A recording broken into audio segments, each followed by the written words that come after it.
Hi there, I'm William Seymour, and today I'm going to be presenting our paper on unpacking perceptions of smartness and related ethical concerns in the home.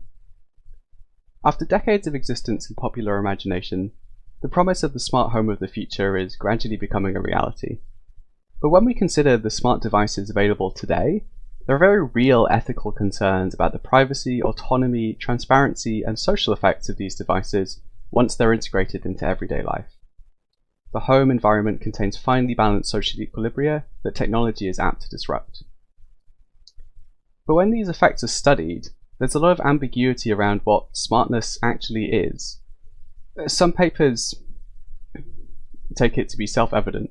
You'll know a smart device when you see one, while others restrict themselves to a subset of devices, such as anything marketed as a smart TV.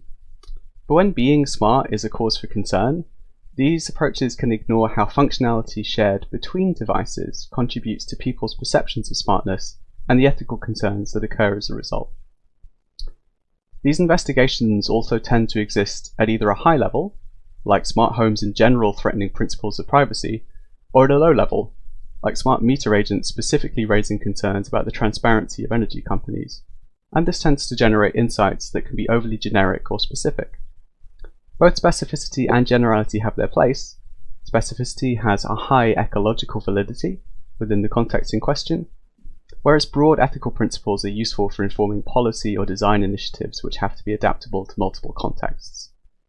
However, they're less useful if we want to understand how ethical concerns are generated from devices and use cases.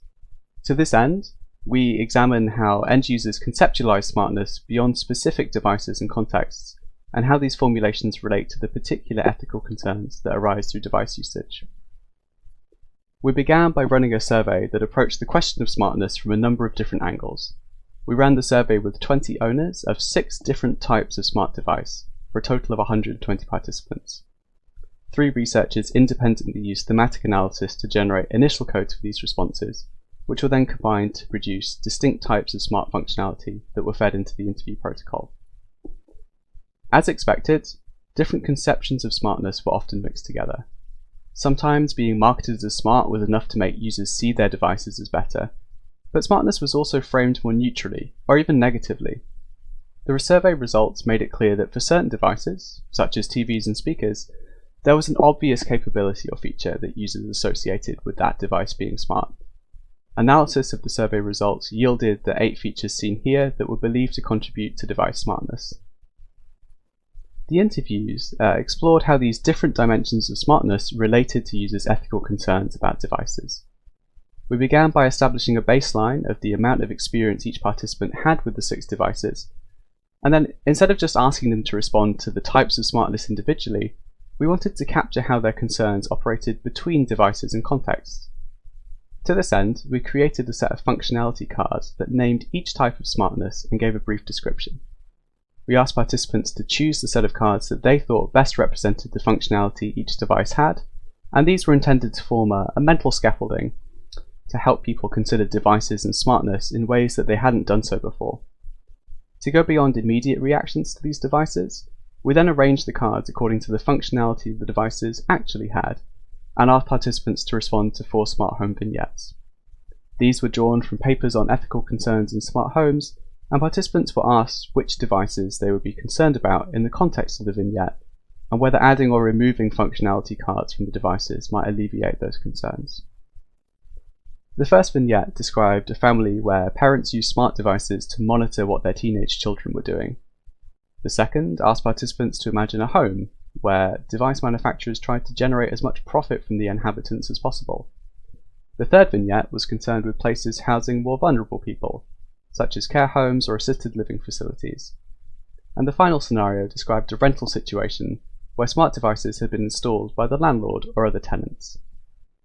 After an initial coding pass of the transcripts for references to devices and types of smartness, the data was divided between 3 members of the research team, who independently coded it for themes before convening to merge and consolidate them.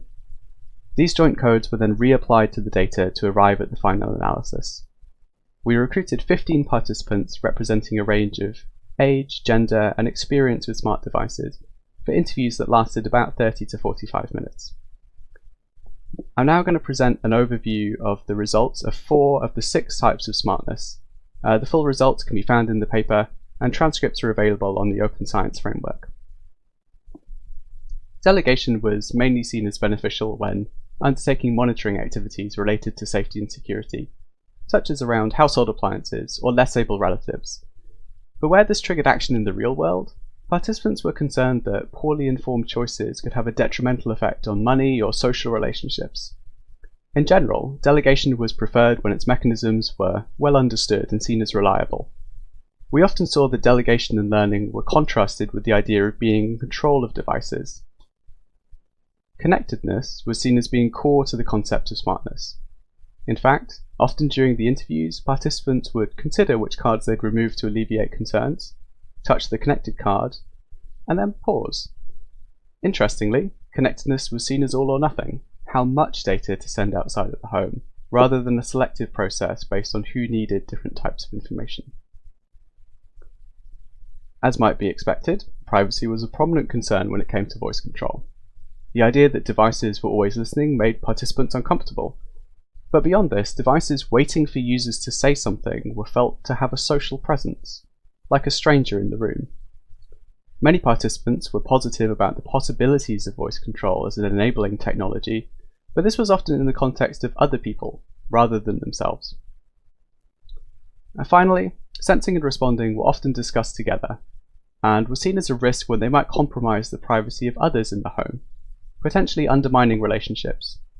These risks were strongly related to the fidelity of the information the devices were capturing, such as the difference between a camera sensing the presence of a person versus using facial recognition to determine exactly who it was. Our discussion focuses on ethical concerns as they operate across devices and use cases. Unsurprisingly, privacy was the most prevalent concern in the interviews. But different triggers created concerns that operated at distinct levels, such as fundamental facts about device behavior, feelings of being watched, or the violation of social and relationship norms. Often, these basic questions being unanswered led to skepticism and the type of dejected acceptance that we've seen in prior studies. Learning and delegation were often contrasted with control, but they were also the examples participants gave as most beneficial for older adults. Here we see how different perceptions of ability lead to appeals to different types of autonomy, both as negative and positive liberties. Freedom from interference versus the ability to take control of one's life.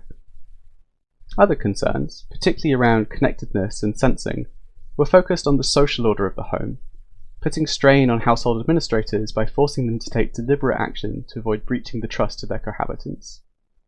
Finally, the ability for manufacturers to promote future purchases through closed ecosystems, such as app stores, or by incompatibility with other brands' devices, was seen as a conflict of interest, or even anti-competitive, ultimately reducing the usefulness of a device.